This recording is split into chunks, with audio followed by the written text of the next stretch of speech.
அனைவருக்கும் வணக்கம். இன்று நாம் காண உள்ள திருத்தலம் அருள்மிகு கமலவல்லி நாச்சியார் திருக்கோயில், உறையூர். 108 திவ்ய தேசங்களில் இரண்டாவது திருத்தலம் ஆகும்.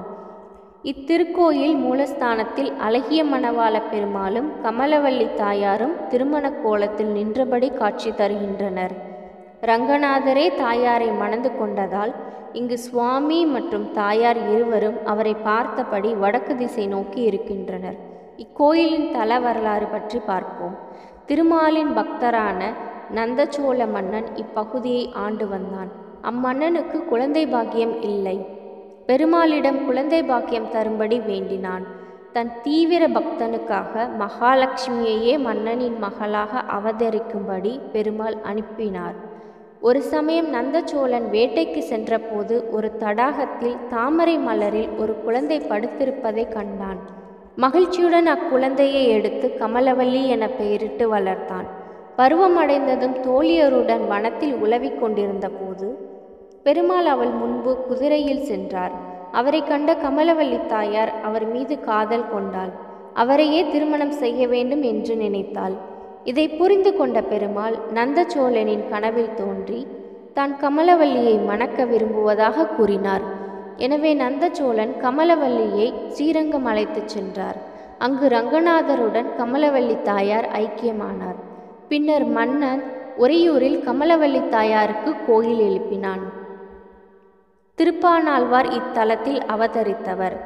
இவர் தனி சன்னதியில் இருக்கிறார். திருமங்கையாழ்வார் இத்தலத்திற்கு மங்களாசாசனம் செய்துள்ளார். பிரகாரத்தில் நம்மாழ்வார் மற்றும் ராமானுஜருக்கும் சன்னதிகள் உள்ளன. இத்திருத்தலத்தில் கமல புஷ்கரணி உள்ளது. மூலவரின் விமானம் கமல விமானம் எனப்படுகிறது. கோயில் கோபுரம் 5 நிலை உடையது. இத்தலம் தாயாரின் பிறந்த தலம் என்பதால் இவளே இங்கு பிரதானமாக இருக்கிறாள். தாயாரின் பெயரால் இத்தலம் நாச்சியார் கோயில் என்றும் அழைக்கப்படுகிறது. மூலஸ்தானத்தில் தாயார் மட்டுமே உற்சவராக இருக்கிறாள். பெருமாள் உற்சவர் இல்லை. பொதுவாக பெருமாள் தலங்களில் குங்குமம் பிரசாதம் கொடுப்பர்.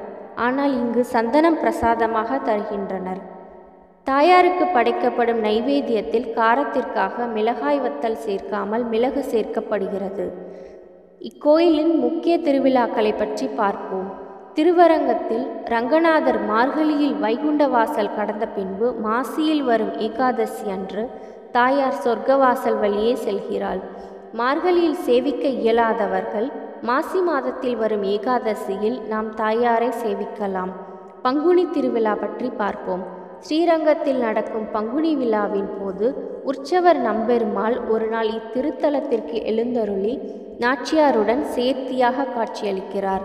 கமலவல்லி தாயார் பங்குனி மாதத்தில் ஆயில்யம் நட்சத்திரத்தில் அவதரித்ததாக ஐதீகம். எனவே ஆயில்யம் நட்சத்திரத்தில் இவ்விழா 6ஆம் நாள் விழாவாக நடக்கிறது. அன்று அதிகாலையில் ஸ்ரீரங்கத்தில் இருந்து நம்பெருமாள் பல்லக்கில் காவிரியில் உள்ள அம்மா மண்டபம், காவிரி, குடமுருட்டி ஆகிய நதிகளை கடந்து இக்கோயிலுக்கு வருகிறார்.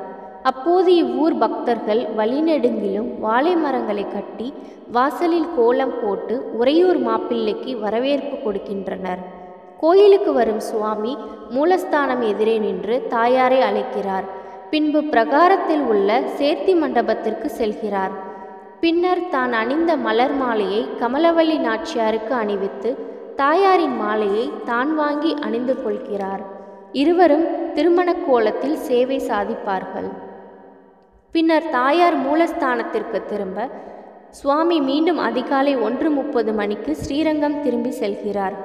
பங்குனி உத்திரத்தன்று இவர் ஸ்ரீரங்கத்தில் ரங்கநாயகி தாயாருடன் காட்சி தருகிறார்.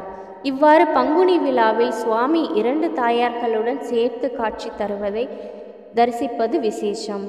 இத்திருத்தலத்தில் கணவன் மனைவி ஒற்றுமை மற்றும் திருமண தடை விலக ஆயில்யம் நட்சத்திரம் அன்று அர்ச்சனை செய்து வேண்டிக் கொள்ளலாம். நேர்த்திக்கடனாக தாயாருக்கு திருமஞ்சனம் செய்வித்து நேர்த்திக்கடன் நிறைவேற்றலாம். இத்தலத்திற்கு சென்று கமலவல்லி நாச்சியார் மற்றும் அழகிய மணவாள பெருமாளின் அருள் பெற்று மகிழ்வோம். நன்றி.